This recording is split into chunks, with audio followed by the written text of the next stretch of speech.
And we are live. Yes, we are back live. We just got off with Brother Khalil, but we're back again. It's your brother, the host, Brother Sheikh 7 Islam Male. I know we missing my co-host today, Brother McGriffell. The brother's busy. That therapy life, brother. But first, before anything else, allow me to rise, giving all thanks and perfect praises unto Allah. Highest honors to his holy prophet. Honors to the forerunner, Marcus Mosiah Garvey. Honors to the More Science Temple of America. Honors to all leadership, past, present, and future. Honors to my leadership, Grand Sheikh El Portis El, his wife, Grand Sheikh's M Portis El. Honors to his administration. And honors to my guests. Honors to my guests, Brother Bilal, the Sheikh, by fall to the skyfall, you Oh know, yeah. yeah, you know, and honest to everybody participating in the comprehensive program of uplifting fallen humanity. I appreciate you. I thank you.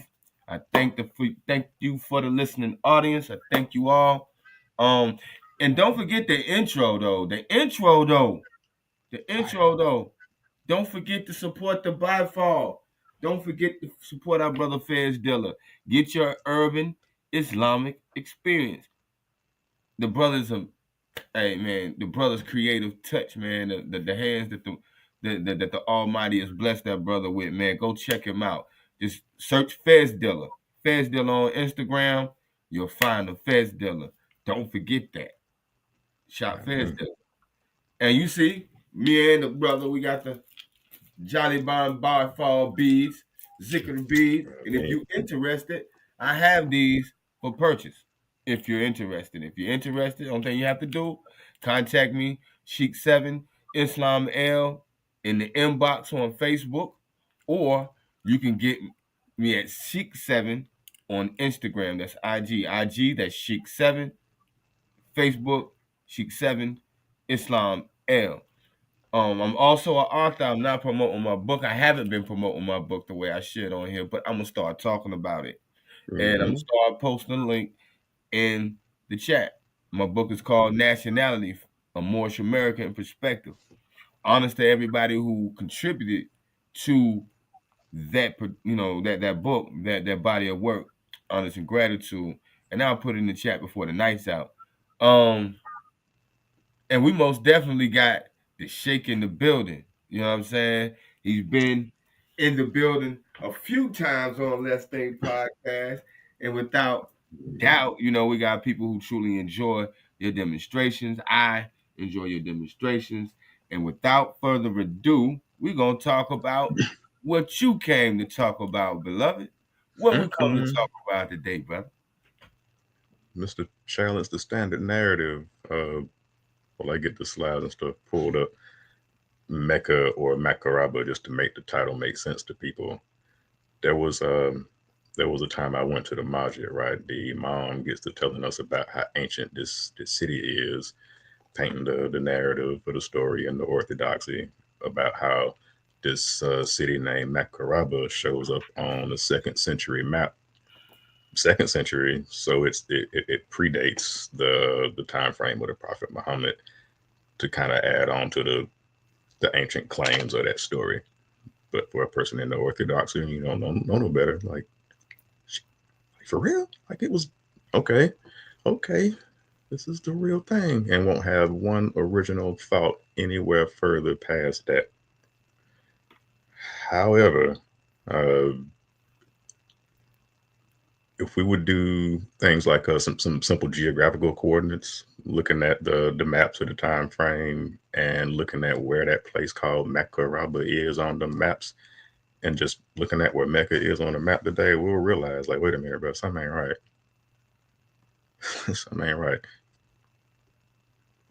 Been believing this for this long about the standard narrative about how ancient this city is and how it seems like everything is perfectly backdated, right? The where it leaves no room for error to think outside of that type of thought they're trying to instill in the mind, and where you'll never look any further and be like, wait a minute, wasn't nothing right there during that time frame.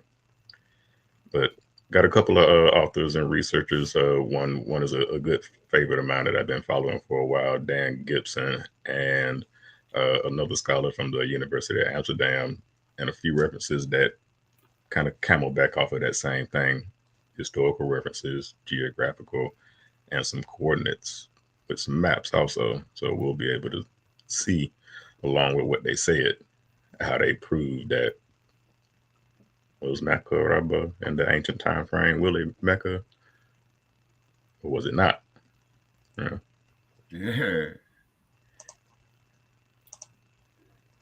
Let's see here. You get the slide pulled up on your end or send it over Let to the main screen? me see. Let me see what we got. Oh, there we go. There Yes, we sir. Mecca or Macoraba. So it makes sense to everybody, right? Mm, Is this place Macoraba the name supposedly given to Mecca by Claudius Ptolemy, who was a Greek geographer who lived in the second century?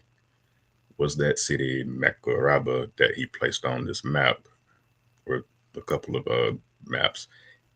Is it Mecca? Is it another city?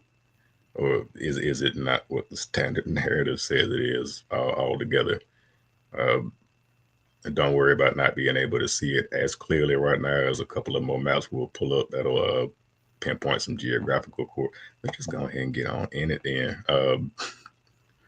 You have From from this general consensus that this scholar's talking about, it says that this general consensus in academic scholarship that Macoraba, shown on old maps of Arabia, is Mecca. Right? It's that's Mecca. Can't question it. Claudius Ptolemy, this guy that we'll be referencing, was supposedly born in the year 90 CE, but a couple of other sources show him being born in like 100, 110. But we'll see that's a ploy and a tactic most of those types of Roman, Greco-Roman, and early religious writers used to kind of obscure themselves, so they weren't really found in history. It wouldn't be that easy to figure out what they did in the story, but in his geographies, he attempted to provide this description of a lot of the world during his time frame. And in the pages of his work, Ptolemy refers to this place called Macoraba, and he calls it a famous temple of the Arabs. mm, The map coordinates kind of put it roughly in the right place.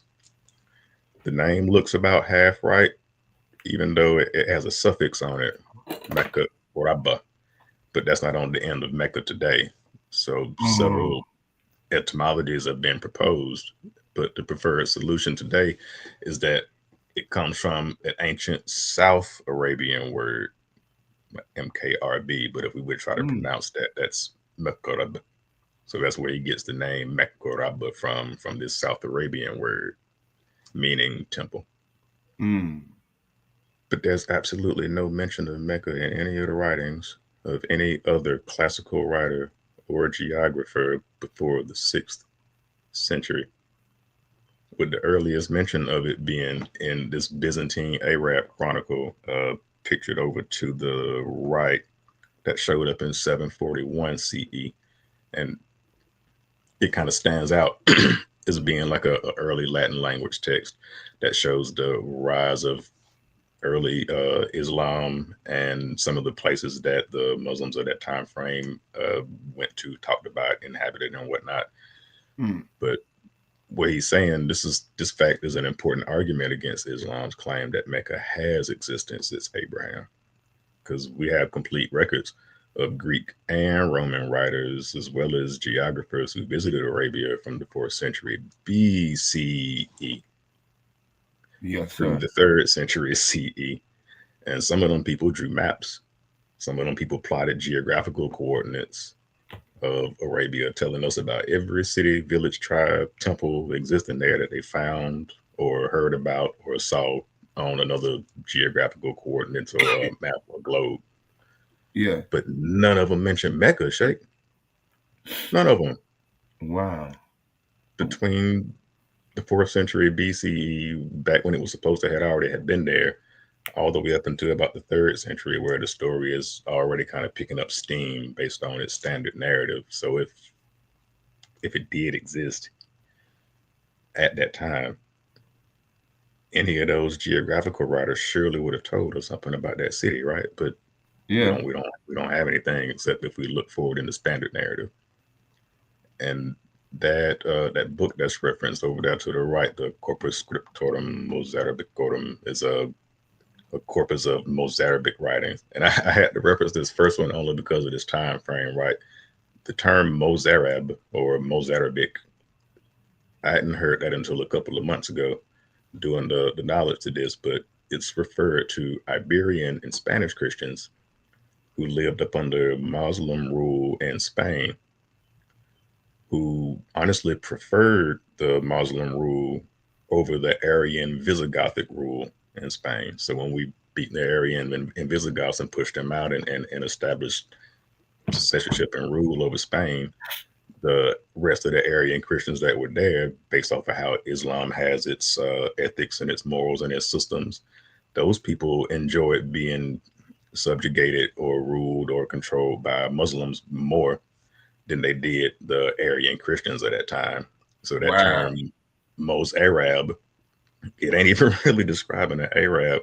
It's describing those Iberian Christians who learned the language, the ways, and the customs, and essentially became Arabized during that time frame. May or may not have accepted Islam, but the term Mos Arab was mentioned in that book, which was also mentioned by this guy Claudius Ptolemy. If that's his real name, we'll see what his real name is if we got Let me time at the see. end. And before I take this off the screen, everybody who comes in, you can see you can see the cash app. Please donate to the cash app. Support us so we can continue supporting you. Thank you for your support. Honest and gratitude for your support. We also have super chats. We also have super thanks, super stickers. If you have any questions throughout this presentation, please super chat your questions so I can see them. They'll light up. I'll be able to see them and I can deal with them in a timely fashion. And also, that gives you the opportunity to support the channel. I thank you. Hit the like button, hit the share button, hit the like button, hit the share button, and let's continue. Don't forget to hit the like button. All right, Yeah, this video and the next. yeah, the But next. Yes, sir. just for folks who might not have ever heard of this Claudius Ptolemy character, like me personally, I have to call him a character. I refuse to call him a person. But this Claudius Ptolemy character that we referencing, who drew this Hmm. map that Yeah. had MECCA on it, that people say was an ancient name for Mecca to supplement the narrative. He was a geographer who lived in Alexandria between like 90 to 160 when they say he passed away. This is about 400 years before Islam, right? And he drew a lot of maps, but his greatest accomplishment was a globe, which it unfortunately isn't in existence anymore. Like nobody has access to it. It's stolen, destroyed, or whatever. Nobody has it. Ain't that something? Right. And it says a round globe. Mm, Based off of his geographical coordinates, I don't think it was round. It might have been like more oblong or egg shaped. Like dude chopped the ostrich egg in half. You know how sometimes you'll see maps etched into real big eggs for certain areas from back in the day. Uh, It was something similar to that, but of course none of that survived. The only thing we got is his geographies, which list the cities and some of the features of these cities and some geographical coordinates of latitude and longitude he used. And the image there in the middle, like that's not a map that's drawn by him, but it is drawn by Nicolaus Germanus from a lot of the books that Ptolemy did, right? So it's drawn based off of his book from the Cosmographia. So he took Ptolemy's geographical coordinates and essentially created their view of how they knew the Earth or the world. We'll say that at that point in time. But if you look at that, you see something missing, right? A lot of stuff missing. yeah. America ain't on that thing at all. Nowhere. All right. It's just a little water on the other side of what we can see is Africa and Spain, the Iberian Peninsula to the left-hand side. And one would probably assume that I might just be able to sail around that and go to the other side of this other big continent, which we'll have a nice little laugh at a little later on because Columbus was definitely lost. It definitely lost, man. Yeah. But this the anything you see in quotes or quotation marks is something that was got from a source, a scholar, research article, or a book. So everything at the top that was from Dan Gibson. His article suggested solutions for issues concerning the location of Mecca in Ptolemy's geography. And at the bottom, E.N.D. Morris's article has like 70 to like 90 pages almost just on this topic. So he ain't talking about anything else. So what we quote from him in these few slides is just a minute fraction of the amount of research he did into it. But he describes Ptolemy as same author of several works, and the most influential being his astronomical Almagest. I know if anybody is into astronomy and whatnot, they probably heard a teacher mention this Almagest to him. But his guide to geography that they're mentioning here, between 141 and 147 is when he drew or came up with all these geographical coordinates that led to the creation of a lot of the early maps that we see. It would prove highly influential to Europe and the Middle East a little bit later on in history. His book consisted of a theoretical introduction, a hypothesis, essentially, pretty much what he's saying, a list of notable places around the world, and some accompanying maps. Islam, Islam. Boy.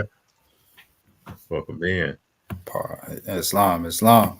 How y'all doing tonight? All is well, beloved. How you doing, bro? All is well. You know, toiling on this good holy day. You know. Oh, of course. You know. Wait, 3 the hard way, man. I had to get my toil. You see, I had to get my toil on right here. Yeah. Islam. Yeah. I'm saying, wait, y'all brothers look good in them jolly bonds now. Oh yes, yes sir. You know they say great minds think alike. You know. Yes sir. Yes sir. Oh man. Yes sir. Couldn't have made it up. We plan and Allah plans, and Allah is the best of planners. We might think we got it. Yeah. Absolutely. 100%. And you ain't missed much, brother Jarvis. We just popped into like the second slide, just an intro to what we were talking about Macoraba being a location that showed up on ancient maps in the 1st century, and up into the coming of Islam, people were saying that this place on this map, or these maps called Macoraba, was a ancient name for the city of Mecca, to kind of substantiate the claim of it being a real old and ancient city, kind of going along with the narrative. Mm-hmm. And the very first person in history to even come up with any geographical coordinates that led to a map was this Claudius Ptolemy person that we're describing here. In order to preserve the accuracy of his maps and whatnot, they were copied and recopied. Honestly, I think when they were recopied, that led to a lot of the error, because Ptolemy gave a lot of coordinates for these place names on the map. Since we're gonna focus on Mecca or Macoraba, whatever the name of the place is, mm-hmm. He focuses on the coordinates, and he calculated with some accuracy. But if you look at the map based on the coordinates, you'll see if we forget the fact that they don't even know about America at this time frame, because America is not on that map. If we kind of forget that, all of those continents and countries look severely distorted, kind of smushed together a bit, kind of tweaked a little bit up on one side and down on the other. So it's like either the latitude and longitude in a lot of places were just not correct or not consistent all the way around. Is what it seems like. So a lot of the early maps, like 1st, 2nd, 3rd century, they all look kind of funny, and it all really kind of links back to this character Claudius Ptolemy, who came up with all these geographical coordinates for these cities described in their knowledge of the world during this time frame. But we'll see that, honestly, man. Not all or damn near any of it was accurate. So it kind of deflates the standard MECCA hypothesis in an HR appropriate fashion. So we won't get Allahu Akbar for studying history. You know what I'm saying? Indeed. This one, we'll be able to see it a little bit better. Claudius told him his 2nd century geography, it places the name Macoraba in the west of the Arabian Peninsula, which is correct, like Mecca's over there too. And there's a consensus in Orientalist scholarship that Macoraba is Mecca. Like, they'll keep saying it over and over till somebody believe it. But to a lesser extent, that name derived from this ancient South Arabian word for temple, which is MKRB or Makorab. And that's where we get this Macoraba from when we Latinize it. Ian Morris is kind of saying that it concludes that no satisfactory derivation has been proposed to explain the difference between these names, Mecca or Macoraba, other than people saying they sound similar and trying to connect it because they're kind of close on the map. And he argues that the consensus about is Mecca or is Macoraba an ancient name for the city of Mecca, so that the standard narrative makes sense. It should either be abandoned or it should be rigorously defended. So abandoned by the ones who might try to dispute it, or rigorously defended by the ones that believe it. But honestly, with me, I'm just like, bro, let's rigorously turn it into a rubbish pile so we can and challenge the standard narrative to make it make sense and figure it out. So first arrow circle is that first arrow in that circle is Medina, Yathrib in the old days, but that's where Medina is now. So that one little small dot in the middle of that circle with the kind of blurry letters above it says Yathriba, but Yathrib is Medina. And at the end of that second red arrow at the bottom, right on the other side of that mountain pass on the map, that's where Mecca is today. All right, that's where it is today. But we look right in the middle, there's another blurry word and a dot between those two red arrows, kind of right below the circle. Above that one word in bold, like you can kind of see it says Malekhe. Right above that dot, that's where Macoraba was placed at in Ptolemy's geographies. But is that where Mecca is today? It's on the other side of the mountains. Absolutely not. All right. It's southeast of Medina, when today, right now, Mecca is almost directly south. It's like barely southwest-ish, just a little bit. So nothing really adds up at all. And that's just one map, but it's still all based off of Ptolemy's coordinates and geographical locations. So Dan Gibson actually went to Arabia. He lived there for a good minute. It's if you look up any of his videos, you'll probably be shocked when you see him, because you'll be like, I know Chèikh Bilal when watching all these videos of some bald Canadian white guy. Yep, this bald Canadian white guy. It'd be like that. It'd be like that.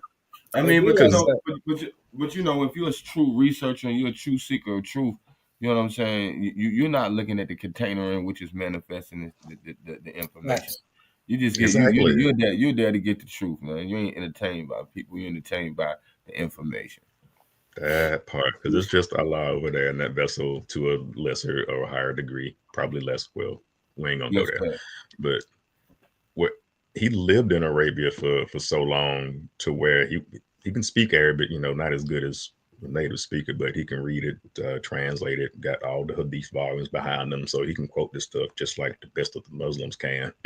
But he literally put boots on the ground out there in Arabia, and he wasn't asking nobody where them fans at. He was literally out there. Stop for the lie. That just came out.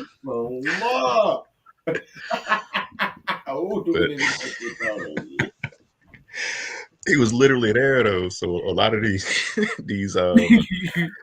coordinates that Ptolemy put on his early maps, Dan Gibson followed them coordinates and went to go look for these places and was like, so there's supposed to be a city right here, and ain't nothing around me. And that led him to look a little bit deeper into like what's the difference between these coordinates? Like why is everything off? Yeah. I'm on the same latitude as these cities I'm trying to go to, but my longitude is off. And that bald Canadian white guy went in because this is him at the top.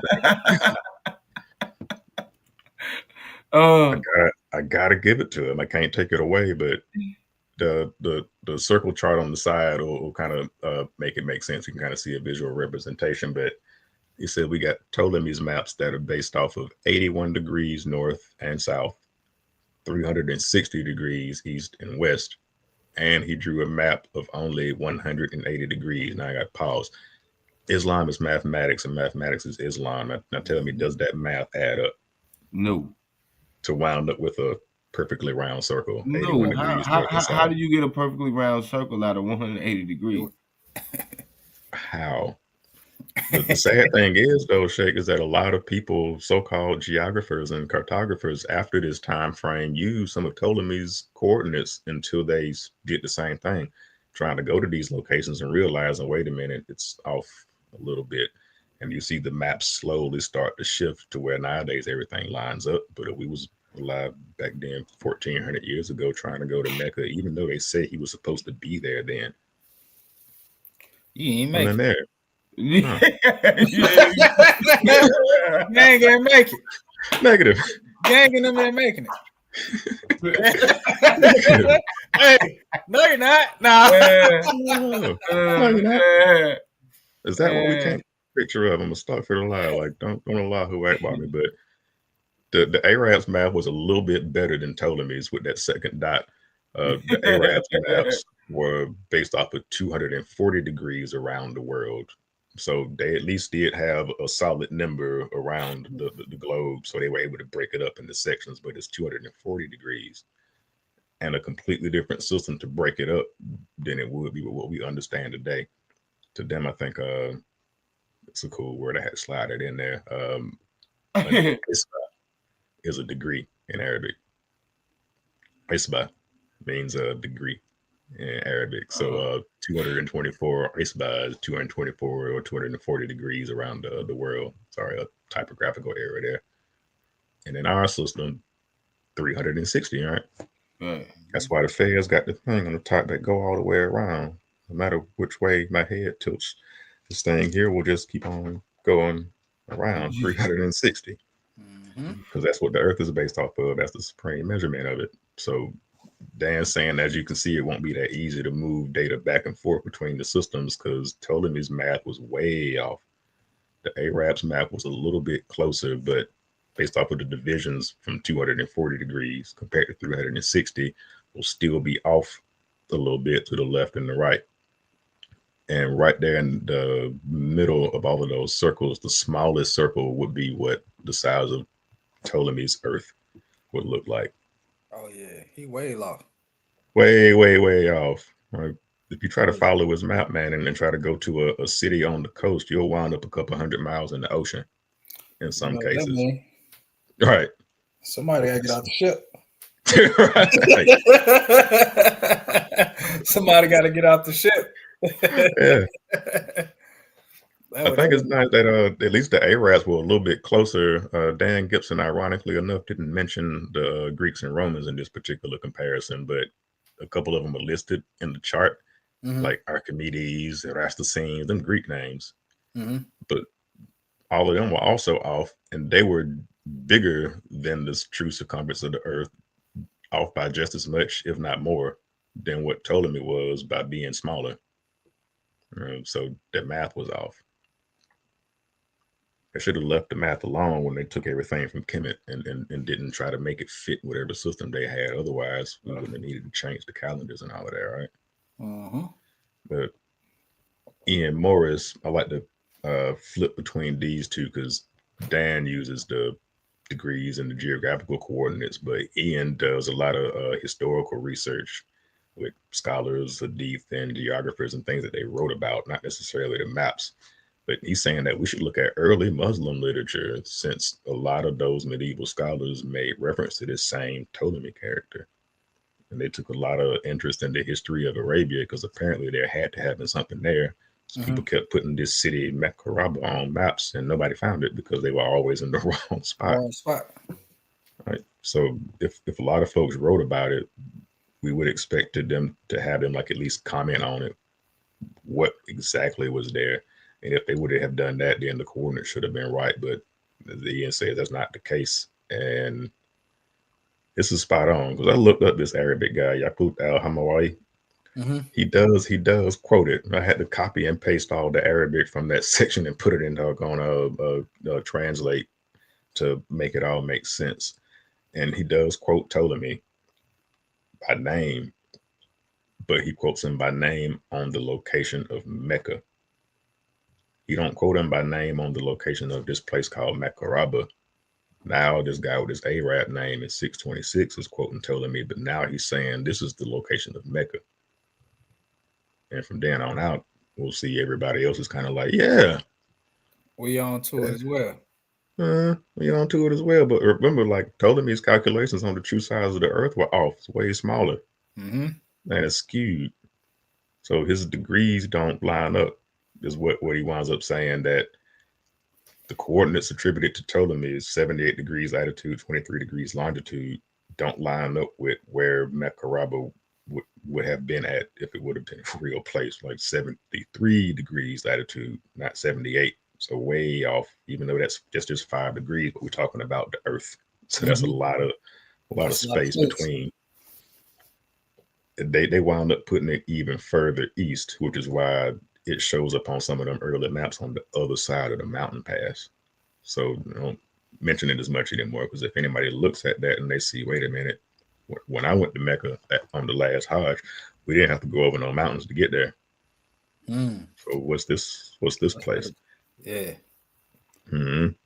Sound So like this Yaqut al-Hamawi mentions Mecca in the same spot roughly, but he don't say nothing about Macoraba, even though he said he was quoting Ptolemy. Ptolemy never say nothing about Mecca. It was always this place called Macoraba, which is already in the wrong spot. Mm-hmm. Mm. Sheesh. And we skip forward a little bit in time frame with Ian Morris, because now he's coming up to like the 14th and 17th century. Now we get Western scholars knowing about this place called Macoraba from Ptolemy, but it didn't have any apparent significance to him. There were editions of his geographies that glossed over this place called Faran as Mecca, because it's kind of close to where it is today. So they were trying to make it work. Shouldn't make They it work. never did that. They tried to make it work, right, by skewing the coordinates on the map to try to get closer to where the place would have actually been at on the correct side of the mountain pass, instead of being on the opposite side where it was that all these people quoted from the 2nd century up until the 14th to the mid 17th century. So how many maps were wrong? That's a long time. A real long time. We're gonna get a good laugh at Columbus in a few slides, I swear. Listen, get out of my get out of here, bro. I need you to get out of here. I need you to listen, brother. Stay in your own garden, brother. You know what I mean? Stay in your own garden, y'all know the great minds detect mind. I'm telling you, somebody sent him a copy of the PowerPoint that I ain't sent nobody else yet. He already seen 5 slides ahead. It's just been sitting right there. But and I'm not, and I don't mean to bring, what I'm trying to, but we got to look at this like this, bro. When we talk about circumnavigating the planet Earth, when we talk about mapping the planet Earth, I want to ask you a question. If I need to find the measurements of the ceiling and I can't reach the ceiling, how do I get the measurements of the ceiling? Mm-hmm. You measure the floor. Mm-hmm. It's the exact same size. It's a square. But see, that's something that someone would experience in measuring would say, right?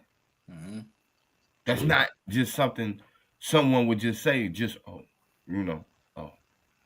So what I'm saying is you're talking about a people who are very young on this planet. And our ancient forefathers have been circumnavigating this planet and even charted the skies millions of years ago. Well before. So what we're doing right now, we're watching infancy in process. Right. That's perfectly said. Yeah. You know what I'm saying? So I just wanted to add that in there. I just wanted to add, but this is very interesting to me. Yeah. We're right at the part of a coming into existence of a thing. I'm gonna point at these people a couple of times too, but this place MECCA, it didn't have really any significance to the people at this time now because they were already trying to attribute it to the correct location of where Mecca was coming to be. That's why he said the infancy of, like, it was coming to be at that time for really real, regardless of what people believe. So it just went unexplained. MECCA was unexplained. The focus was shifted to making Mecca fit the narrative. But by the 19th century, it had become the favorite candidate for ancient Mecca and Western scholarship because by then I don't think people realized how wrong Ptolemy was. couldn't have, because the earliest record to identify Macoraba with Mecca is this guy Samuel Bochart, 1600s. Oddly enough, no, he ain't a Frank Masson, a Huguenot, French Huguenot scholar, and a pastor. Based in Caen, France. It's always, and that's why it's so important to vet your sources, man. Look at who's writing this thing, bro, because once you identify who's writing the thing and you do the research on their history, you can pretty much gauge from what perspective and what purpose they're writing the book. Exactly. You know Wasn't the French the same ones that came in the synagogue with all that noise that Bumper them had to deal with? Right. And I mean, let's not get it. We had French resistance in Morocco. Fact. You know what I'm saying? So, but my point is that, because I've done my share of reading. I'm an author myself, so the fruit of an author is gonna be, number one, how you find out. Number one, research their background. Where did they grow up? What type of situations, circumstances did they grow up in? You know what I'm saying? What was their present school of thought? You know what I'm saying? And then, then you go into vetting, really vetting the information. You know what I'm saying? Because to be honest, I've read some works from Christian writers, Christian authors that were very much transparent. You know what I'm saying? They didn't attempt to create a narrative. They, they spoke truthfully. However, you know what I'm saying? Doing the research on who's writing and their background can tell you a lot about why they're even writing the work. It's almost like he had ulterior motives because you're Orientalist, the pastor learned Hebrew and Arabic just to study the Bible and ancient text in the context from over there. Right. Why you need to know it like that? Who you gonna turn around and use that on? Everybody here that don't know. Nah, there you go. Exactly. Not how that go. The other ones show up pretty soon too now, because not long after that, a lot of others started to build on that hypothesis. Ian saying this Jacob Van Gool, Yaqub ibn Ghul, Yaqub ibn al-Ghul. Ghul is a ghost. I wonder if anyone being. I wonder if anyone actually had an opportunity to do any carbon dating on any material off the cover. The present one, I might not go back that far because they've been knocked down and catapult boulders thrown at it plenty of times throughout the course of history. So, there's not much of the original one left. The size, shape, concept of it is essentially the same. Yeah, from the narrative, Yeah, but it'd just be interesting to know if we could just, do some, find out. You know what I'm saying? Trying to get me Allahu Akbar, bro. They got to go do that in Petra, though. Huh? If they do it in Mecca, they won't find anything. They got to go do it in Petra, in southern Jordan. Yeah, I remember that show. Yeah, right. This the whole entire, and this is funny. We're talking about maps and geography now because the same thing with the Mecca narrative compared to Petra. The neighborhoods outside of the sacred precinct where it said the Prophet Muhammad lived, and a little bit further was, his uncle and other people. There's still remnants of you can see, crude square shapes of what used to be walls being a house in that area right outside of the sacred precinct in Petra. And if you go to Qasr el-Bint in Petra, what you'll see is it is what looks like a big Kaaba, except for one of the walls is knocked down so you can see in it.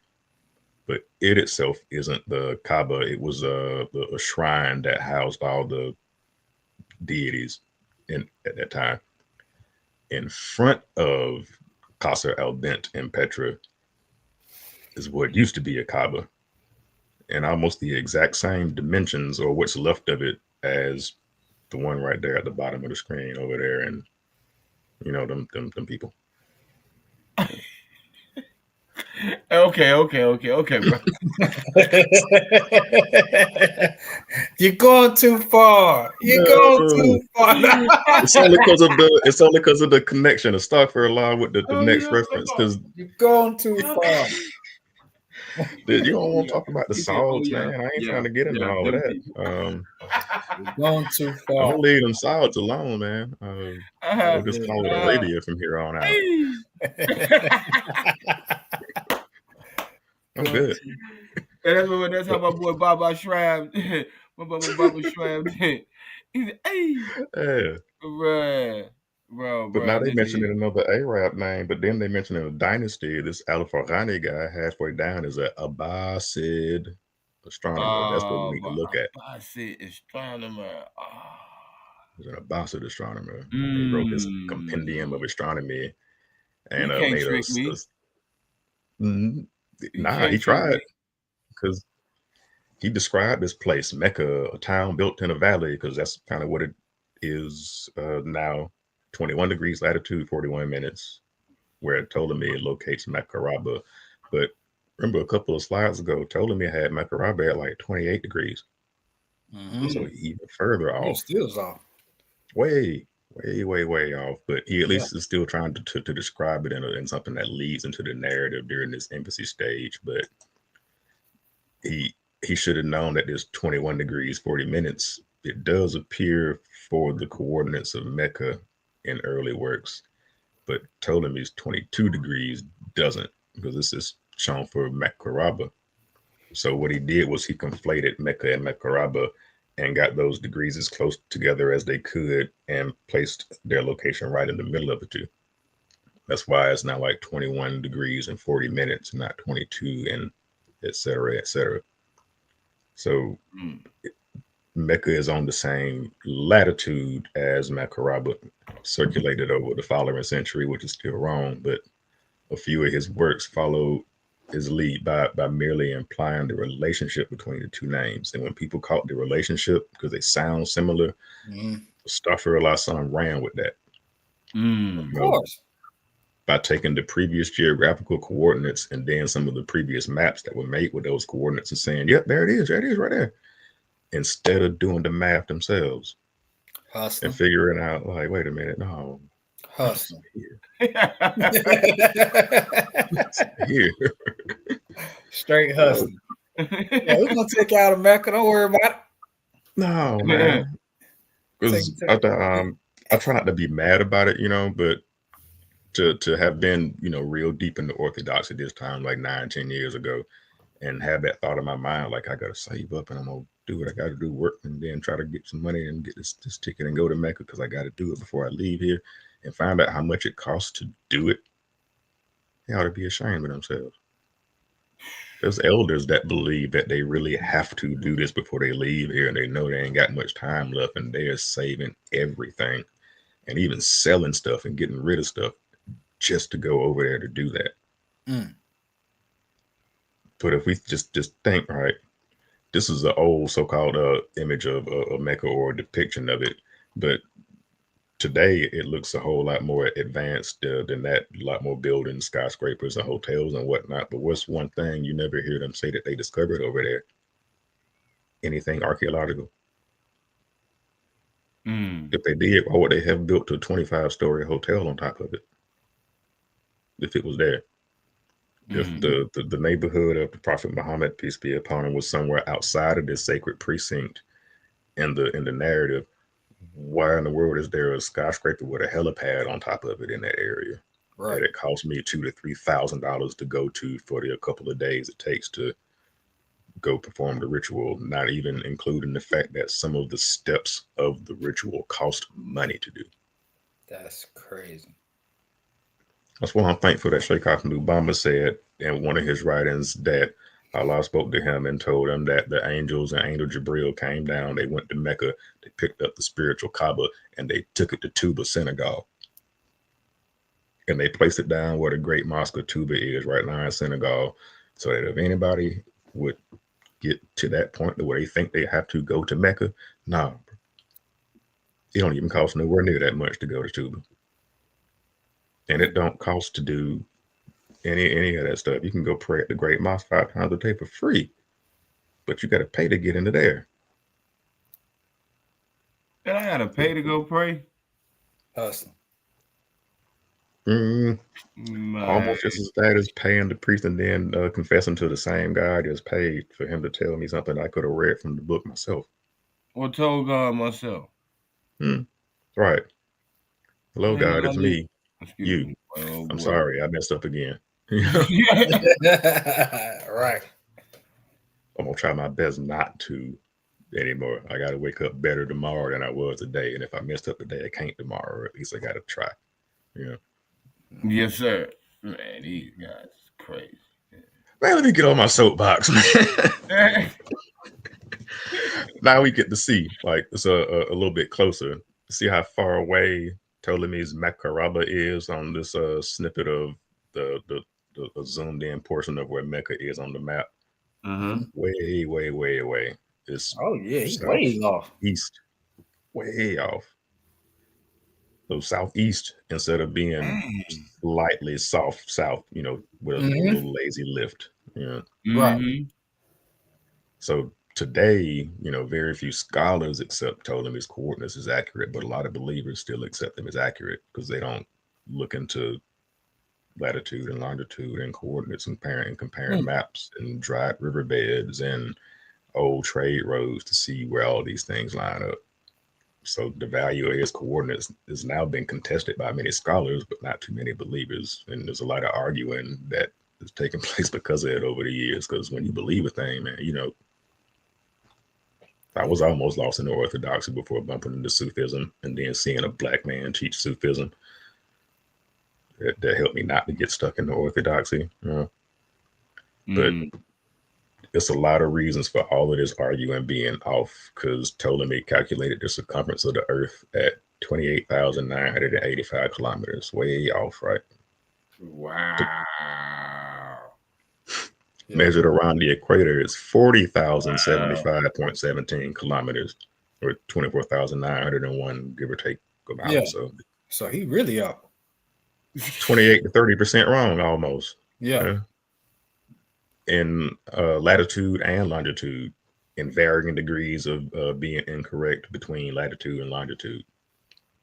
And all the folks that copied him after the fact really didn't do the work to figure out whether it was correct or not. Because remember, he had that 81 degrees north and south, 360 degrees east and west, and then 180 degrees over. So the math don't add up. So all he knew about at that time frame was from the Canary Islands at 0 and then 180 degrees over to China and everything else in the middle. And as far north as he could go and as far south as they knew, because at that point they really hadn't, I won't say they hadn't penetrated into the African interior yet, you know. So they knew a little bit about Africa because the top part shows on some of those maps, but they knew about Chad, you know, the Chad River Basin and things like that, or where the Niger River started from. You know, they didn't know about it back then. Because now around the 15th century, the ideas of his works getting rediscovered and translated from Greek into Latin sparked this idea for them of this global coordinate system. I think it's almost time to laugh at Columbus as. Yeah, around the corner. It is it revolutionized European geographical thinking. So right around this time frame, 1477, started in 1477, until as late as the 1560s. Still messing with them in that same time frame too, right? Yeah, and brought over here. Then some of us already over here. But during that time frame, people were drawing maps based off of Ptolemy's coordinates that he left us from that three-dimensional globe that we still don't have. All we got is this coordinates that we now know is off a little bit. So that's why Mecca today is way down here. And Ptolemy's Macoraba, that people would say was an ancient name for Mecca, is in the complete wrong location. You're too far. You're too far in. Way too far in. If you go a little bit too far over there, man, you get into the empty quarter. The further you keep going that way, the hotter it get, and the less stuff that there is. Don't nobody live in the empty quarter, that big portion of the middle of Arabia where ain't no townships at. Boy, them camels. They'll be out there. Ain't nobody riding them camels out there through that shit. Back hurting. I know I wouldn't. Her back is hurting. Here we go. This is the major reason why Christopher Columbus thought that he could sail across the Atlantic Ocean to China or India. The main reason, because of Claudius Ptolemy's maps and his measurements being incorrect and him not knowing that there's another continent over there that Columbus is going to bump into. To this day, the Indians of America, no, they Native Americans, because India is over there, wrong continent. Well, that's why Columbus thought he could make it over there, because he's just going to sail around this little strip of water on the left side of this map, because conceptually he's perceiving a globe, how he can see it and sees it going around to the other side of that big landmass, so he can make it over there, and sail around and go to Sri Lanka and bottom of India and go on up and snatch some people up like they did. So Ptolemy never really visited any of these sites. So I still hadn't found whether he had gotten his coordinates from somebody else before, but he was the first one to mark and map them all down to where they could be taken to create maps from. Other people might have been to these places and said, here is this place, but they weren't really geographers like he was. So he was probably one of the first ones to compile them all to a point to where you could create a globe based off of how they knew the Earth at that time frame. So then Columbus got many mistakes and inventions told to him by merchants and travelers, like rivers in Arabia, for example. They're dried riverbeds in Arabia, because those are one of the references that Dan Gibson uses when he went down there to see where these things line up at. He found things that looked like old ancient dried up riverbeds, and he could follow what used to look like streams going through the place, but at the beginning and end of it, there's no water source for it to even be a stream anymore. So if there were rivers in Arabia, it was well before we would, I guess, plot geographical coordinates. Didn't know. So Ptolemy, who was desperate for information, which is probably the answer to that question. He was desperate for information about every place in the world. He got information from whoever he could find it from and however it came. Sometimes the information might have been misleading, and sometimes it was just fanciful, because Macoraba is a completely different city if we plot the coordinates. And sometimes it was just wrong. So just imagine how many people out there. Oh, it's a lot, bro. I mean, not to be funny, but just imagine people like, you know, took it to heart and really took that ride, and they get out there, and it ain't funny. You know what I mean? Ain't nothing out there. No food, no trees, no water, no townships, no cities, no It ain't trade. funny. It ain't, man. And now I got to turn around and try to find the right spot. No, you feel me? I ain't trying to laugh or nothing, but man, that would be straight, man. That's heartbreaking. Yeah, I'd be pissed. I wouldn't finish the rest of the Hajj. No, I'm going home. Ya Allah. But turn around and try to use these coordinates again, and then wind up a little bit further to the left or right of where I wanted to go again, and have to then continue to narrow it down until I finally get there. By the time I get there, it's over. It's a lot of land to cross. And this one, if we look at the bottom of that paragraph on the left hand side, right up under the hashtag or pound sign from old school, 06, the faint writing up under there is Macoraba. So that's kind of a placement for it. And remember, on the previous map, further southeast, almost in a straight line going towards the coast, is where Mecca would be. So one problem, I love the linguistics, and I'm glad Dan mentioned this. Another problem is that many of these names Ptolemy lists are obscured because they're written as how the Greeks knew them or how they heard them, not as how they were called in their original language, how it was pronounced in the original language. And since the Greek's alphabet was shorter than the Arabic alphabet, they didn't have all the sounds that they would need to pronounce some of the place names, and a lot of those sounds were lost or they had to be substituted. And that sailor later, some years, comes to meet Ptolemy and then tries to remember what the other sailor told him the name of this place was and how he said it.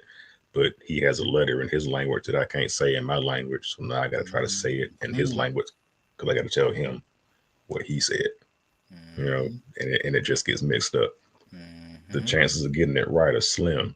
And another issue is when he uses a globe, but the map markers were drawn on a flat surface. So he did his coordinates on a flat surface, and then projected them over a globe.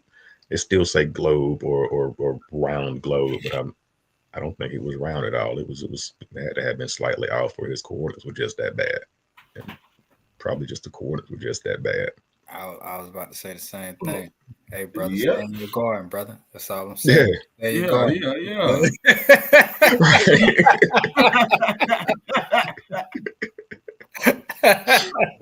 Yeah. So, like, my question over to the right is like, so how do we validate or disprove the claim that Macoraba on pre-Islamic trade maps equates to the city of Mecca today, as some may try to claim it to substantiate the standard Islamic narrative that Mecca was this ancient city on this trade route? The coordinates that Ptolemy mapped out have to be overlaid onto a current map of Arabia, kind of like this one. But that map has to line up with those dried riverbeds described by Ptolemy with these coordinates.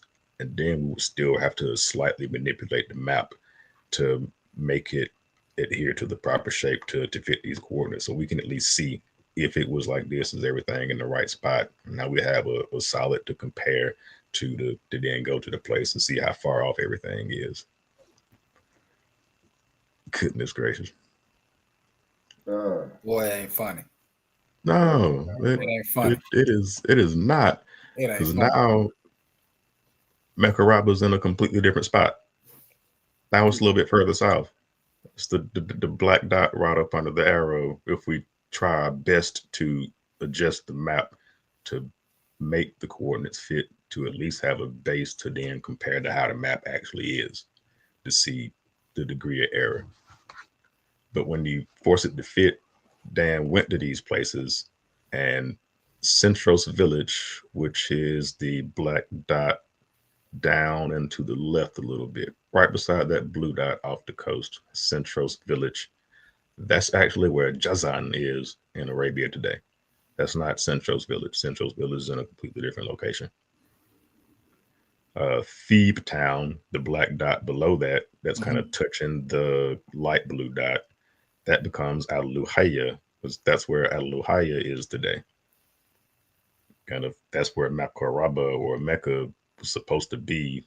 Seeing it doesn't fit on the map right based on what we know it is. That location is actually Al-Mahabisha. Pause. What's the name of them people in Ethiopia? The Habisha? Habisha. All right, the Habisha tribe. So it's this city on at least this particular map trying to make it fit. Actually puts Macoraba in a place where there's a township called Al-Mahabisha. And it's just like Muslim, one who is whatever the next word is. Ma is just those of the Habisha. Ethiopians there. But still, that ain't where Mecca is, though. It's a completely different township. He did get one right. The dot a little bit to the right of Macoraba is Ma'arib. And there's actually a great dam built in Ma'arib. And that's a pretty solid point of it, quote unquote, chronological Islamic history, because there was a dam there. Remnants of it are still there today. And other places like Saudata is actually Sarna. Zafar. Okay, this became Zafar. So another city actually lined up correctly, but the majority of all the other ones are wrong. So on the Indian coast, on the other side, Petros, which is supposed to be Petros, became Salala. It's completely different location. So now we get to see, like Buddy was wrong on the coordinates and calculations. We don't know who or where he copied them from before and what they base it off of. And he didn't fact check any of it at all. He presented it as being correct and mentioned this place called Macoraba that people eventually said was an ancient name for the city of Mecca. But when people started to question it or look into it, they could not verify its location because it was always off, up, down, or left or right. Ooh, just imagine PP hustle. Mm-hmm. Ooh. How I'm gonna go trade all my silk on the Silk Road if my horse is thirsty because we done passed the city 2 or 3 times and we didn't know to turn left or right? Ooh.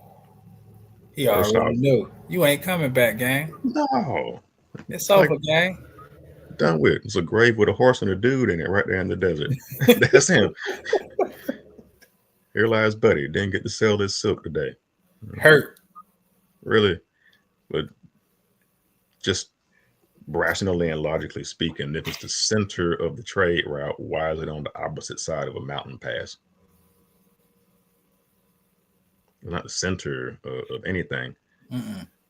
Because a little bit further up north in the Sinai Peninsula, that part that kind of connects what they call the Arabian Peninsula to what's Kemet or Egypt right here. Right up where that small tributary to the right is that stops a little bit further up above that is where Petra is, kind of off to the east a bit of the Sinai Peninsula. That's the center of the trade route. Because there's still ancient trade routes coming from the north, south, east, west, and all other degrees coming to that location for bartering and trade, and those that could actually get into it to then continue to go on into Kemet, because not everybody could go through. So there's another issue with the hypothesis is that the place that actually fit the description of the center of the trade route and actually has history to substantiate it is way up north. Way up north. There's a good book reference that somebody you can get. It's ironically not as expensive as thick as it is. It's about like 900 to 1,000 pages, called the Hidden Origins of Mecca: The Rise of Islam in North Arabia. But I think it's like 18 or 19 bucks. But it has a lot of heat and references in it, and it does kind of point to some of those things about Petra being the center of the trade route where the Kaaba actually was. So I'm not too sure what and why it would be going so hard to try to make the narrative fit a place called Mecca where it was supposed to be. Because anybody that was from the area during that time frame had already known, especially the Mahabisha, the Ethiopians, they would have already known that whole peninsula. They had been trading there the whole entire time, going across the Red Sea. So they know which cities are over there and which ones aren't. Of course. They never said anything about Mecca.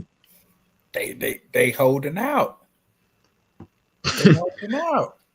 Got to be, or is it that it might have been, and they just don't want it to be a connection to an Ethiopian instead of like an Arab, right? That's why the narrative has to be shifted so much. Because if our systems were all matrilineal, right, we all traced ourselves matrilineally because you want to trace and figure out where you come from as far back as you can. You go through the mother's bloodline. You go through the father's bloodline, you're going to reach a brick wall after a generation and a half. But that mother's bloodline goes back to her mama and her mama and her mama and her mama. And they got the same essence within them from the very, very first mother that caused everybody else to exist in the first place. Mm-hmm. But anybody from then up to this time frame now still had nothing to say about this city that was supposed to be Mecca, by the way. So to kind of wrap everything, and we might figure out who Claudius Ptolemy's real name really was. But before the rise of Islam, Arabia was a vast and diverse region, right? Various kingdoms, city-states, and a lot of uninhabited parts, like the empty quarter we're talking about, that part of Arabia that doesn't have much in it. Mm-hmm. And maps from that period and those from Ptolemy often focus on the coastal areas because they were easy to get to, and trade routes rather than a lot of the inland regions because they were difficult to get to. Ptolemy's geography was written in the 2nd century CE. It is, or from what we just saw, it was a significant source of understanding of ancient geography, but it almost never accurately represents the interior of Arabia or really any other places. Because look at the top corner of like Northeast Africa and Spain. Like that's not how it is. So if he was trying to get to a certain part of Mauritania or Senegal, he wound up in the ocean. All the way in the ocean. Or depending on how he's mapping everything out, whether it's too big or too small, he might wind up a little bit further to the east and on the sub-Saharan belt and be nowhere near Senegal at all, because it wasn't correct. I will give him this. He did at least divide Arabia into 3 parts that we still use today. And for the most part, that's accurate. Like Arabia Petraea up in the northern area, Arabia Felix, and Arabia Deserta, or the desert, that uninhabited portion. And his Arabia Felix map, which covered the area around Mecca, and here's where it is. It may have been larger than it actually was, causing some cities to be placed in the wrong location. So not only are the latitude and longitude of his depiction of how big the city is was too big, and it still didn't get him close enough to where it actually was at the end. Dang. After the rise of Islam, cartography became a little bit more sophisticated. Maps of Arabia begin to include more details about some locations in the interior so they can get a little bit closer. And now they start to talk about Mecca, but the precise location of it was still debated at that time when people were starting to kind of talk about it in more places than it used to be. None of the coordinates still matched. So when the lack of Mecca on an ancient trade map, it not being there, is partnered with the standard Islamic narrative story about it actually being an ancient city that's supposed to be on that map, we see that the standard narrative has holes in it, no matter what a person believes. And this map, another Muslim, I think 12th century is too late for him to be Abbasid. I didn't peep what particular dynasty he was affiliated with. Hey, yeah, we'll have to do another one on them. They did a number for real, almost as big of a number as the people who made the New Testament, but on there. Oh man. So Al-Idrisi's map, this one's from the 12th century. It's a notable example of what they use for like examples of early Islamic cartography. It does include Mecca, even though the depiction of the area might be a little idealized or inaccurate, meaning it's still off a bit, because now Arabia is even more misshapen, kind of like a fat seahorse almost in this particular map. Right. Or would all of that be in either like idealized or just not right? I don't mean to sound disrespectful to the brother Aladrisi. And what we would say today, man, the math just don't add up. You know, the math, the coordinates, the actual size of the countries are all incorrect. And with that, it kind of really is anything for the standard MECCA hypothesis to stand on for people to really believe in it that much, to spend anywhere from $5,000 to $7,000 to go through that entire writing ritual over there. It shouldn't cost that much. It just shouldn't. I think that one is so put a little bow on it. That therein lies our problem, and the explanation of that question mark hanging over Mecca being the ancient city that the standard narrative paints it as. The city that some people will say Macoraba is ancient city or ancient name for the city of Mecca. It doesn't exist in the proper spot on Claudius Ptolemy's map of Arabia from the 2nd century in the spot that it's supposed to be. And it doesn't show up on any trade map until the 8th century CE from the Abbasid geographers. There they go again. It doesn't show up until the Abbasids show up. It doesn't show up on the map until the Abbasids show up. So Ptolemy got it at 73 degrees, 20 minutes, 22 degrees latitude or longitude, which he presents with no further comment. He don't describe it in great detail at all. He just says, here's this city, here's this temple, here's the coordinates. Go. Right. Be free. But they place him in the wrong spot. It's in the Hijaz, you know, that strip on the western side of Arabia before you get to the empty quarter, but it's not in the correct spot in the Hijaz at all. It's on the wrong side of the mountain.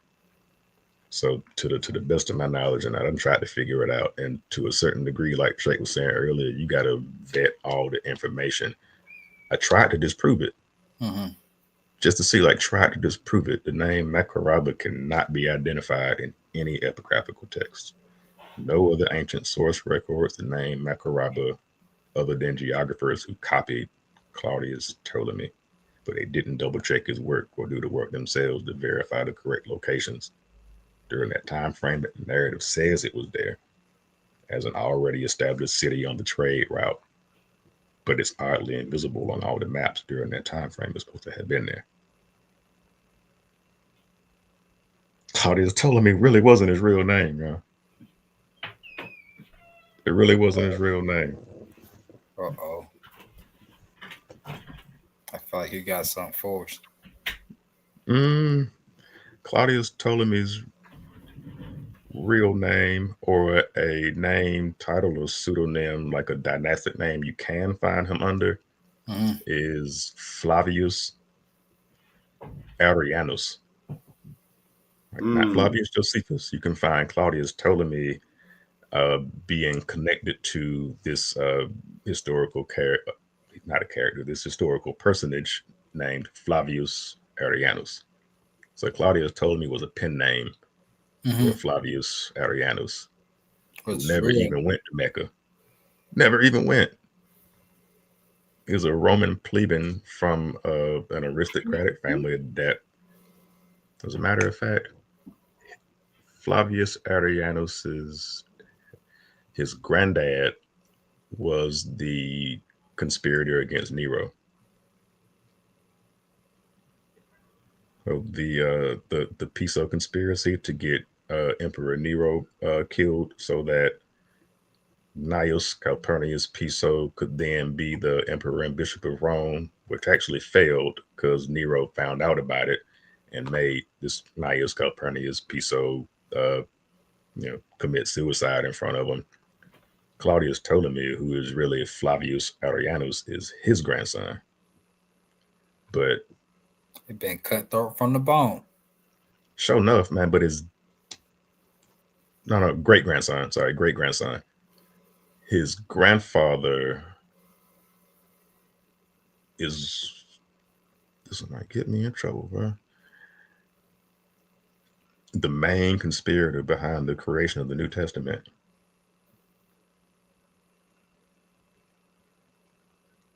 Exact same name, because now Claudius Ptolemy, his pen name, you can find him in his story under the name Flavius Arrianus, which now we'll kind of see is also a pen name, because there's also another person in history who used the name Flavius something or another, Flavius Josephus.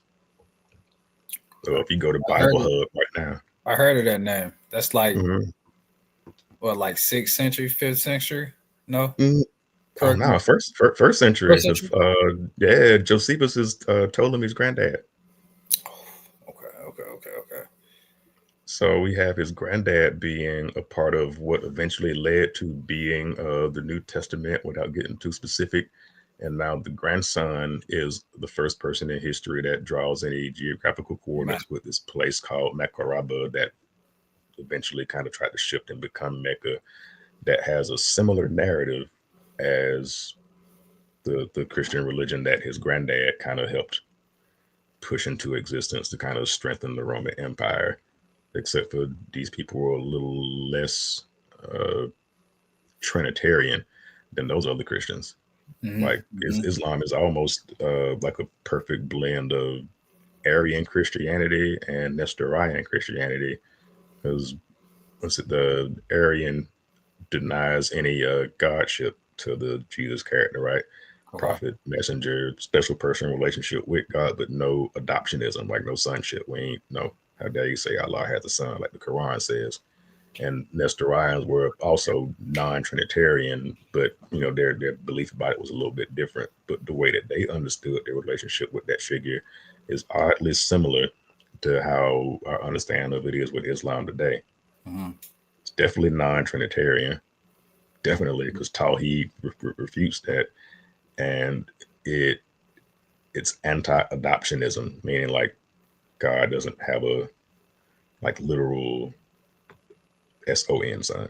If anything, is something deeper to dive into, mythical, mystical, metaphysical, astral, theological, something deeper to meditate on. That's the side of things. Yeah, and those who done took that walk know. Indeed. That was probably one of the best things to do. It is. It definitely is. And really, no matter what way you go about getting it, though, because studying Sufism, you kind of realize something similar. It's a similar progression of those first three before you get any deeper. You get the Hadith of Jibril that describes a man in all white approaching the Prophet and his companions in the desert with no signs of traveling on him. But he's obviously coming towards the Prophet in the desert, right? But just to say he got on all white and he clean, even though he walking in the desert, he ain't got no dirt on him. And he sit down knee to knee with the Prophet and he ask him 3 questions. What is Islam? What is Iman? And what is Ihsan? So when he asks him what is Islam, he goes through the 5 pillars of Islam, tells him the belief in Allah, submit to the will of Allah, right? Salat, zakat, charity, fasting in the month of Ramadan, and Hajj. So he says, you answered correctly. So he asks him again, well, what is Iman? Second step, level, degree of understanding. Iman is a belief in Allah, because Iman means faith or belief. Belief in the angels, belief in the revealed books and the messengers, belief in the divine decree, and the last day or the day of judgment. But that's where the shift happened, because at that point, the person isn't really a surface level. I hate to say it, they're not at surface level anymore, because now it's a belief in Allah. We understand the divine unity of God. Even though we can deconstruct a standard narrative that doesn't separate our connection with that which caused us to be able to exist, right? We still know how to tap in. Belief in the angels, belief in the prophets and the revealed books. So those prophets and the revealed books. If I got a Muslim, a Bible and a Quran, I don't have a Torah, but apps and sites on the phone, but you gotta at least have access to them all, have some sort of respect or reverence to them all, study them all, and not just take them in blindly, and the prophets that came with those revealed books. So now you're a little bit deeper than Islam. Like, I'm not surface level no more. Like, Muhammad Rasulullah. Like, no, that's shirk, brother. No, you don't want to. You're not that type of Muslim. Now I'm like, divine unity of God makes so much sense to where I can be a Muslim and confidently walk into a church now because I get it. Like, they talk about angels in the Bible too. And chill. Right. And cool. Not get caught up, because now I don't differentiate between the messengers. And not get caught up and just chill. It can't. And this the exoteric thinking has done a number on us. That it has. That's why I go so hard with some of the linguistics, right? Because with those three, if you have Islam, mu means one who is or one who has whatever the next word is. Now we put salam after that, so now you get salam or Muslim, depending on how it's pronounced. Then Jibril just asked Muhammad what was Islam, right? So now we know what is Islam, and somebody that has that is a Muslim. And he just asked them what is Iman, and he told them about all the articles of faith and belief. But a person who has Iman is a mu'min, or one with true faith and belief. Now that last question, that third one though, good Lord, what is ihsan? That's where we can bring everything together, because ihsan is if you worship Allah, if you see him, and if you can't see them, you got to know that he can see you, no matter where you're at. So everywhere you turn, there's the face of Allah. Whether I open my door and my pit bull is sitting right there with me, taking my side, that's the face of Allah right there, telling me, nigga, I gotta pee. It's just Allah that showed up as a dog, right? And we get that as like God consciousness, God body over here. But one who has ihsan is a ihsan. But in Arabic, you kind of smush those words together and you drop the vowel at the beginning of ihsan, and you wound up with muhsin. Sound familiar, right? You turn that U into an A. Same. It's just that we say some things in Arabic, and over here we say some things in English. And the meaning is exactly the same. So I wouldn't have traded it for the world to be able to get the best of both worlds like that. Oh man, no. No. Otherwise, stuff like this wouldn't make sense, and it could be a Muslim, a more by far Christian, Buddhist, Hindu. Like they're just titles that describe the spiritual path of God, really. And that's all it ever has been. That's all it ever has been, just in their language. Indeed. So whether you look at it like that, to where it's completely spiritual and it allows you to attain those higher realms of spiritual realities, information like this doesn't shake people. All right, because when we get done, my back kind of messed up, so I can't bow and prostrate like I used to make a lot. But I'm gonna definitely get my practices in before I go to bed tonight. Like the things that you do as a Muslim, they still don't go away. Right. Still take time out of the day to pray every day. Time out of the day to do a few mantras or a contemplative prayer. Sit down and allow your mind to think about nothing worldly. Focus on something higher, reality. Whether you get it from any system. If a person does it with true heartfelt intention, then it's going to work. Definitely going to work. Yeah. That sincerity degree go a long way for sure. Oh yeah. That sincerity degree definitely go a long way. I mean, that's the sincerity. The quality of the sincerity or the purity of the soul is what's going to allow, that spirit of love or that spirit of truth to even reside within you. You know what I'm saying? So without sincerity and purity, you know what I'm saying? Sometimes the truth will not reveal itself to you more. You know what I mean? Right. So, yes, sir. Get caught up in another cloud of smoke and mirrors. I had some things going on in the background, so I had to, family worries, in and out, granddaughter, a knock the door down. You know how my granddaughter is, but when she come in here, she probably came here and took over the whole string. I'll give her the controls, man, and say next slide. We can get it in. Yes, sir, man. But look, you always been give getting it in. you all. That's why I enjoy your presentations because you always give us something to think about. You give us something. You always challenge, like you say, challenge the present day narrative, and I think that's so healthy for the human psyche. Mm-hmm. Yeah. You gotta stretch the tensile ability of the mind. If not, you remain stagnant. You'll never be able to grow if it remains stagnant and gets calcified. Can't stretch. Absolutely, absolutely, absolutely. Well, brothers, I do got a couple of runs to make before it get too late, and we got to take care of a couple of things for the house. I gotta go. Man, I don't know why it seems like allergies hit me sometimes, then they don't, then sometimes, then they don't. This is so aggravating. Gotta loosen up your jaws, Mo. All right, what you trying to say, bro? Your sinuses. You gotta loosen Oh, up you your gotta do jaws, this. This?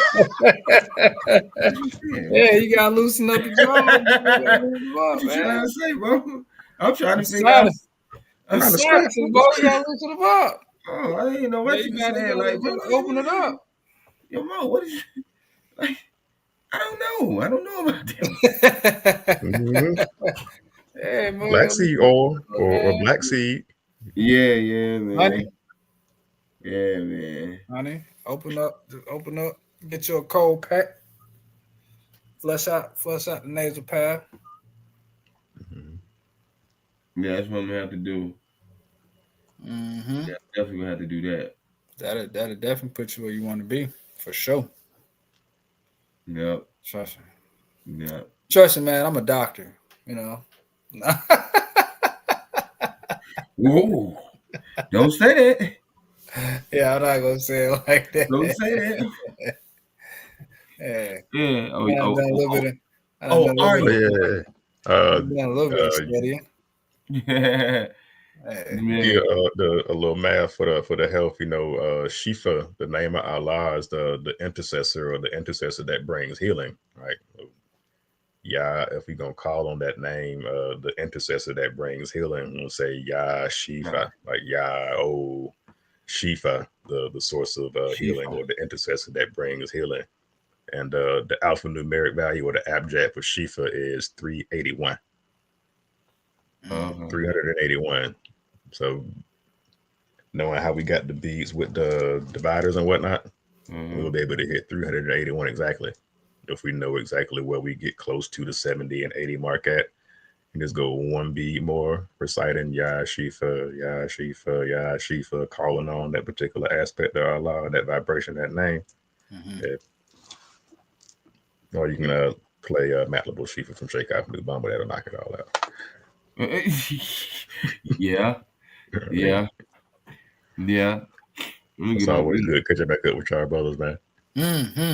Always a pleasure, man. Always a pleasure. Always a pleasure. Salam wa nur wa dud. You know what I'm saying? Always a pleasure. Always a blessing, man. Brother McGriff, yes, sir, brother. how many people you work on today, brother? I did. I had like 6 today. Had 13 yesterday. I have about probably about 5 or 6 tomorrow. Word. Yeah. So, Brother. I'm gonna tell you what tripped me out the other day. I posted it on my Facebook. I went the other Mo John Bay. He wanted to stop and grab him some something to eat. He's sitting outside the spot, and I'm looking down at my phone, and something just told me to look up, and it's a brother passing my door, and I looked at him, bro. I swear he looked just like Brother McGriff. I looked at him, but I knew it wasn't you because he had the long like braids. He had it like plaited up, so they sticking out.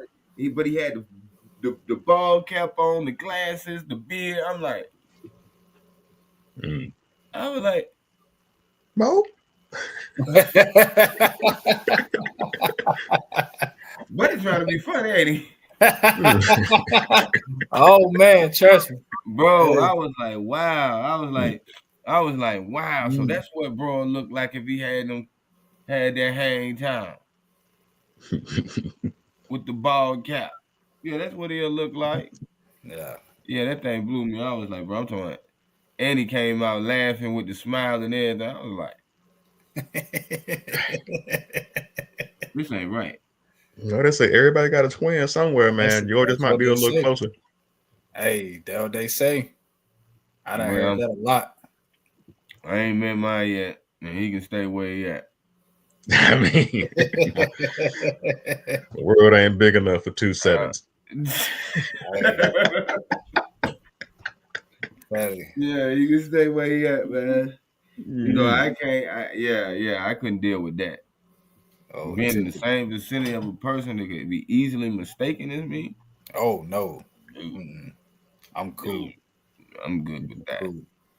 I'm good with that. Well, brothers, I'm finna hype up out of here. Yes, sir. It's been great. Always. Everybody in the listening audience, whoever comes in, when you come in, please hit the like button for me. Let me see. Please hit the like button for me. Yeah. And if you have not subscribed to Let's Think Podcast, please subscribe to the channel. Please subscribe to the channel. Since my brother's done with his presentation, what I will do also as well, I will put this Cash App right here. I think you can see it. And if you feel so kind and you feel giving, please donate to that Cash App.